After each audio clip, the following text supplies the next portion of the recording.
எரேமியா அதிகாரம் 52. செதேக்கியா அரசனான போது அவனுக்கு வயது 21. அவன் எருசலேமில் 11 ஆண்டுகள் ஆட்சி செய்தான். லிப்னாவை சார்ந்த எரேமியாவின் மகள் அமுற்றாள் என்பவரே அவன் தாய். யோயாக்கீம் செய்தது போல செதேக்கியாவும் ஆண்டவரின் பார்வையில் தீயதெனப்பட்ட அனைத்தையும் செய்தான்.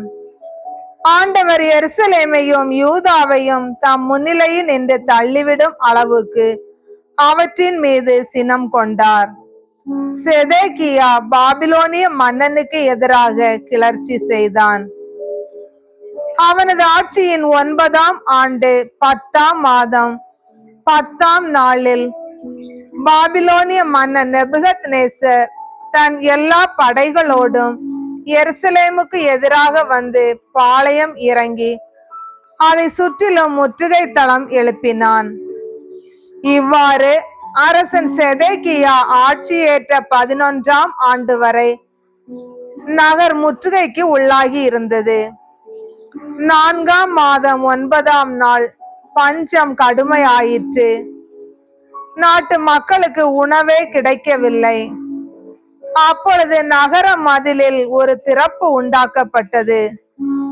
போர் வீரர் அனைவரும் அரச பூங்காவின் 2 மதில்களுக்கிடையே அமைந்த வாயில் வழியாக இரவோடு இரவாய் நகரை விட்டு வெளியேறி அராபாவை நோக்கி தப்பி ஓடினர். கல்தேயரோ நகரை சுற்றி முற்றுகையிட்ட வண்ணம் இருந்தனர். கல்தேய படையினர் அரசன் செதேக்கியாவை பின்தொடர்ந்து எரிகோ சமவெளியில் அவனை பிடித்தனர். அவனது படை முழுவதும் அவனை விட்டு சிதறி ஓடிற்று. அவர்கள் அரசனை பிடித்து ஆமாத்து நாட்டின் இரிப்லாவில் இருந்த பாபிலோனிய மன்னன் நேபுகத்நேசரிடம் கொண்டு சென்றார்கள். மன்னன் அவனுக்கு எதிராக தீர்ப்பு வழங்கினான். பாபிலோனிய மன்னன் இரிப்லாவில் செதேக்கியாவின் புதல்வர்களை அவன் கண்முன்னே கொன்றான். மேலும் யூதாவின் தலைவர்கள் அனைவரையும் கொன்றான். பாபிலோனிய மன்னன் செதேக்கியாவின் கண்களை பிடுங்கிய பின் விலங்கிட்டு அவனை பாபிலோனுக்கு இழுத்து சென்றான். அவன் சாகும் வரை அவனை சிறையில் அடைத்தான். பாபிலோனிய மன்னன் நேபுகத்நேசர் ஆட்சியேற்ற 19ஆம் ஆண்டு 5ஆம் மாதம் 10ஆம் நாளன்று அவனுக்கு பணி செய்து வந்த மெய்காப்பாளர் தலைவன் நெபுசரதான் எருசலேமுக்குள் நுழைந்தான். ஆண்டவரின் இல்லத்தையும் அரச அரண்மனையையும் எருசலேமில் இருந்த எல்லா வீடுகளையும் அவன் தீக்கிரை ஆக்கினான். பெரிய வீடுகளை எல்லாம் தீயிலிட்டு பொசுக்கினான். மெய்காப்பாளர் தலைவனுடன் இருந்த கல்தேய படையினர் அனைவரும் எருசலேமை சுற்றிலும் இருந்த மதில்களை எல்லாம் தகர்த்தெறிந்தனர். மெய்காப்பாளர் தலைவன் நெபுசரதான் ஏழை மக்களுள் சிலரையும் நகரில் எஞ்சியிருந்த மக்களையும் பாபிலோனிய மன்னனிடம் சரணடைந்தவர்களையும் விடப்பட்டிருந்த கைவினைஞரோடு சேர்த்து நாடு கடத்தினான்.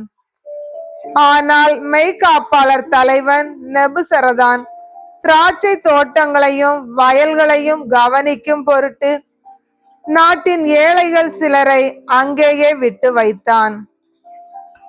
ஆண்டவரின் இல்லத்தில் இருந்த வெண்கல தூண்களையும் தள்ளு வண்டிகளையும் வெண்கல கடலையும் கல்தேயர் தூள் தூளாக்கி வெண்கலத்தை எல்லாம் பாபிலோனுக்கு கொண்டு சென்றனர். சாம்பல் சட்டிகள், அள்ளு கருவிகள், அணைப்பான்கள், பலி கிண்ணங்கள், தூப கலசங்கள், திருப்பணிக்கு பயன்பட்ட வெண்கல பாத்திரங்கள் ஆகிய எல்லாவற்றையும் அவர்கள் கொண்டு போனார்கள். மேலும் பொன் வெள்ளியால் ஆன கிண்ணங்கள், நெருப்பு சட்டிகள், பலி கிண்ணங்கள், சாம்பல் சட்டிகள், விளக்கு தண்டுகள், தூப கலசங்கள், நீர்ம படையல் கிண்ணங்கள் ஆகிய எல்லாவற்றையும் மெய்காப்பாளர் தலைவன் எடுத்து சென்றான். சாலமோன் அரசர் ஆண்டவர் இல்லத்திற்கென்று செய்திருந்த ஈரத்தூண்கள், வெண்கல கடல், அதன் அடியில் இருந்த 12 வெண்கல காளைகள், தள்ளு வண்டிகள் ஆகிய இவற்றின் வெண்கலம் நிறுத்துமாளாது. தூண் ஒவ்வொன்றின் உயரம் 18 முழம், சுற்றளவு 12 முழம். வெண்கல கன அளவு 4 விரற்கடை. உள்ளே கூடாய் இருந்தது. தூணின் உச்சியில் 5 முழ உயரமுள்ள வெண்கல போதிகை ஒன்று இருந்தது. போதிகையை சுற்றிலும் வலை பின்னலும் மாதுளம்பழ வடிவங்களும் வெண்கலத்தில் செய்யப்பட்டிருந்தன. மாதுளம்பழ வடிவங்கள் கொண்ட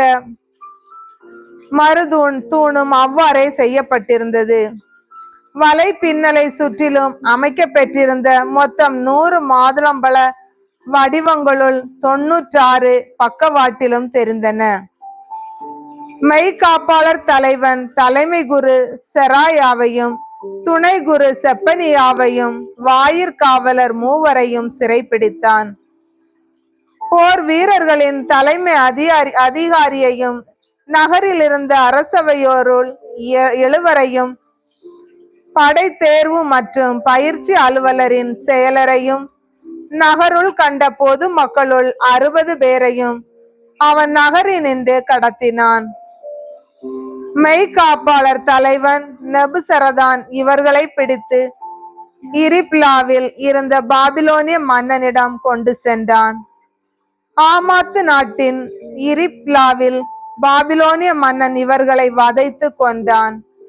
இவ்வாறு யூதா மக்கள் தங்கள் சொந்த நாட்டினின்று கடத்தப்பட்டார்கள். நெபுகத்நேசர் நாடு கடத்திய மக்களின் எண்ணிக்கை வருமாறு: அவன் ஆட்சியேற்ற 7ஆம் ஆண்டில் யூதா நாட்டினர் 3023 பேர். அவன் 18ஆம் ஆண்டில் எருசலேமில் நின்று நாடு கடத்தப்பட்டோர் 832 பேர். அவன் 23ஆம் ஆண்டில் மெய்காப்பாளர் தலைவன் நெபுசரதான் நாடு கடத்திய யூதா நாட்டினர் 745 பேர். ஆக நாடு கடத்தப்பட்டோரின் மொத்த எண்ணிக்கை 4600. யூதாவின் அரசன் யோயாக்கீமினுடைய அடிமைத்தனத்தின் 37ஆம் ஆண்டு 12ஆம் மாதம் 25ஆம் நாளன்று, அதாவது பாபிலோனிய மன்னன் எவில் மெரதாக்கு ஆட்சியேற்ற ஆண்டில், அவன் யூதாவின் அரசன் யோயாக்கினை தலை நிமிர செய்து சிறையினின்று விடுவித்தான். அவன் யோயாக்கினுடன் கனிவாய் பேசி பாபிலோனில் தன்னோடு இருந்த அரசர்களுக்கு இல்லாத சிறப்பை அவனுக்கு அளித்தான். எனவே யோயாக்கின் தன் சிறை உடைகளை களைத்தெறிந்தான்.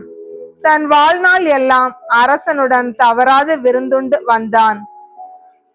அவனுடைய அன்றாட தேவைகளுக்காக அவன் சாகும் மட்டும், அதாவது அவன் வாழ்நாள் முழுவதும், பாபிலோனிய மன்னன் அவனுக்கு உதவி தொகையை ஒவ்வொரு நாளும் ஒழுங்காக கொடுத்து வந்தான். ஆண்டவரின் அருள்வாக்கு.